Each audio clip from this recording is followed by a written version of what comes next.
remaja yang sekarang banyak sekali tuh kecanduan gadget. Nah, jadi saya mau menanya, bagaimana sih cara remaja ini biar nggak terlalu kecanduan gadget, terus juga bagaimana sih caranya itu remaja bisa membagi waktunya untuk bermain di situ? Saya mau menanya itu. Iya. Oke. Jadi remaja sekarang kecanduan gadget pertama karena yang ditawarkan gadget menarik dan sesuai dengan tahap perkembangan anak, yaitu yang suka bermain. Nah, cara nanggulinnya adalah harus pandai memanage waktu dengan cara menyesuaikan, harus sadar diri bahwa saat ini sedang dalam masa belajar. Menggunakan gadget boleh sebatas untuk menunjang pembelajaran di sekolah. Cuma anak-anak ini biasanya lebih berlama-lama kalau bermain game, sedangkan kalau itu barangkali tugas dari guru, jangankan tugas dari guru, sekedar disapa guru ada dalam satu grup yang jawab 1, 2, 3, 4, 5 ya kan? Iya. Nah, maka sampai bapak ibu ketua kelas mungkin kesel, dan itu wajar karena ketika menyampaikan info di dalam grup WA-nya biasanya jawab kurang dari separuh, betul nggak? Betul. Nah, itu perlu dihindari. Yang perlu adalah di dalam gadget terkait dengan ini, grup-grup WA mulai di setir, artinya dibatasi. Khusus grup WA yang terkait dengan yang akan mengarah kamu ke sukses. Misalnya apa? Grup WA gurumu itu wajib, wali kelas terutama ya. Kemudian guru-guru yang mengajar di kelas itu yang wajib. Yang lain-lain mungkin boleh di-delete itu, misalnya teman di TK, teman di SD, udah mulai dikurangi. Supaya Pak, pertama, memori tidak cepat penuh, kedua, konsentrasi kamu tidak kemana-mana. Karena kalau grup WA guru kan pasti sebatas info-info yang terkait dengan pembelajaran di sekolah. Itu ya. Jadi yang pertama adalah memanage waktu, kemudian yang kedua sadar diri bahwa tujuannya HP itu untuk menunjang prestasi di sekolah. Nah, yang ketiga adalah jangan lupa setiap mulai membuka aplikasi apapun selalu diawali dengan basmalah, Bismillahirrahmanirrahim. Dengan begitu nanti perbuatan kamu akan berpahala. Ya sekarang kan nggak langsung baca basmalah, ada nggak? Nggak ada langsung gitu. Itu paling nggak membatasi. Kalau kita dingin. Untuk cara memanage waktunya itu kayak gimana Pak? Yang pertama adalah yang menjadi rujukan dalam memanage kalau kita muslim adalah sholat lima waktu itu. Manage-nya itu dari situ. Contoh, kalau itu waktu pagi hari memang waktunya di situ, ya berarti ya kita lakukan kegiatan terkait dengan ayo bangun kita untuk pertama kali. HP langsung kita lihat tadi ada siapa atau merujuk game yang semalam dihentikan. Yang pertama adalah memanagenya sesuai dengan waktu-waktu sholat. Kemudian yang kedua sesuai dengan jam-jam pelajaran yang di sekolah. Fakta yang terjadi adalah anak-anak ini di saat guru mengajar, sebagian dari mereka lebih meneruskan untuk bermain. Itu saya jumpai di kelas-kelas yang saya ajar, dan mereka kelihatannya sangat berat sekali untuk keluar dari permainan. Bukan memang dari aplikasinya dibatasi, atau si anak sendiri yang tidak menyadari bahwa itu mengganggu proses belajar dirinya, temannya, dan guru. Terus ada lagi? Ini mau bertanya Pak. Ini pendapat dari saya, belum tentu benar ya. Pengalaman kok. Belum tentu benar. Bagaimana sih Pak kecanduan gadget, apakah mempengaruhi kesehatan mental remaja atau bisa sampai depresi? Oh iya, sangat. Bahkan ketika nanti otaknya itu sudah misalnya sudah diprogram mulai game itu, maka sholat tinggalkan, makan lupa. Yang hebatnya ketika dia lupa makan terjadi penyakit yang paling cepat adalah mah. Dan mah ini mengganggu yang lainnya juga kan. Lama-lama bisa pencernaannya tenang. Kemudian efek dari bermain tadi menjadi kegiatan yang berupa fisik itu jadi berkurang, sehingga cenderung teriak-teriak, marah, banting pintu, mendang pintu. Itu karena apa? Energi yang saat ini dimiliki harusnya untuk bergerak ditekan hanya untuk bermain game.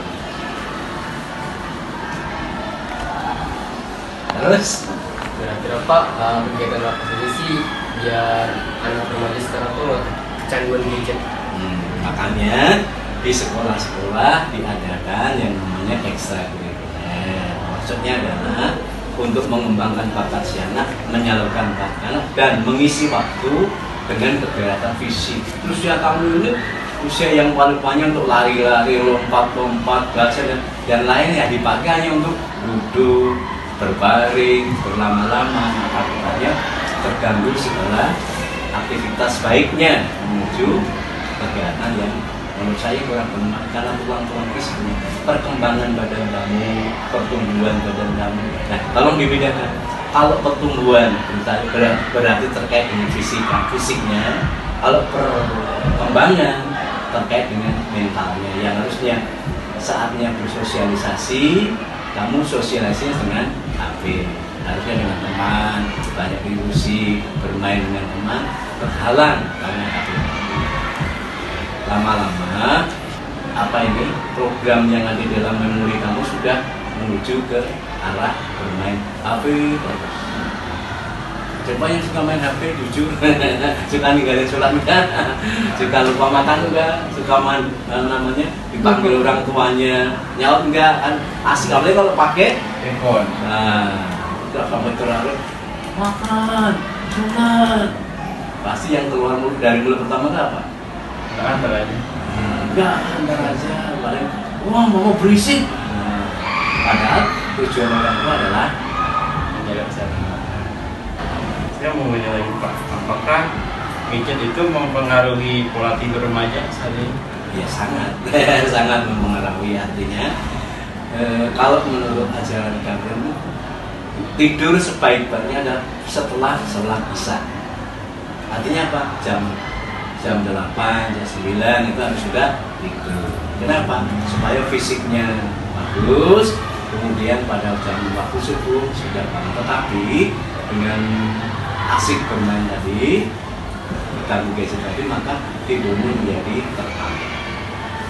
Kemudian karena itu terhalang, kalau malam akibatnya tidurnya kurang nyenyak, istilahnya kurang cukup, bangun menjadi tidak fresh, paling kemudian harus berangkat sekolah dengan jarak sekian menit, tinggal masuk aja dah.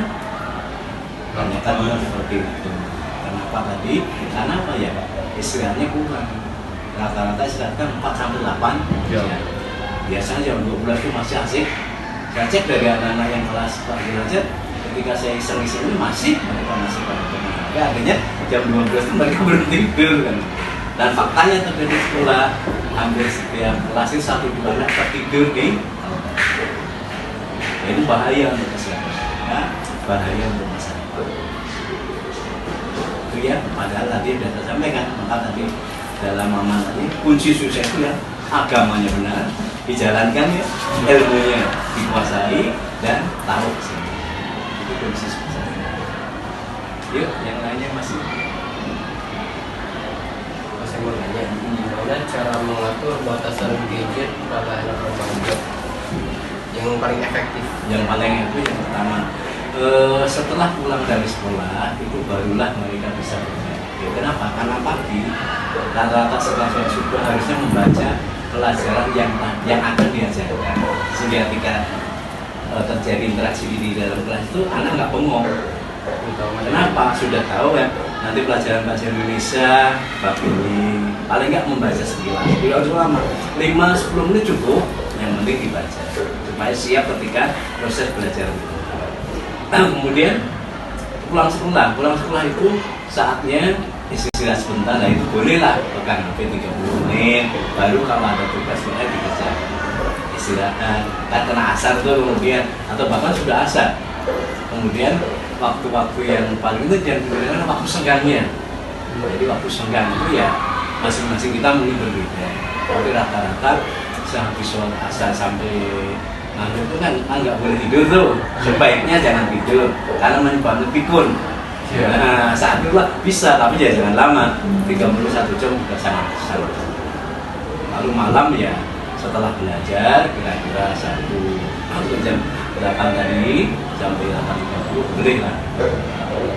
Cuma yang namanya kan tidak bisa mengendalikan waktu yang sedang hobi sedang suka ya nggak bisa dilakukan. Nah, ini yang perlu diberi di sini apa namanya pengendalian. Jadi apa tadi waktu yang Bapak menurut saya nih ya, Iya, Bapak aja. sepulang sekolah sampai rumah kalau makan dulu istirahat untuk menunggu waktu sholat.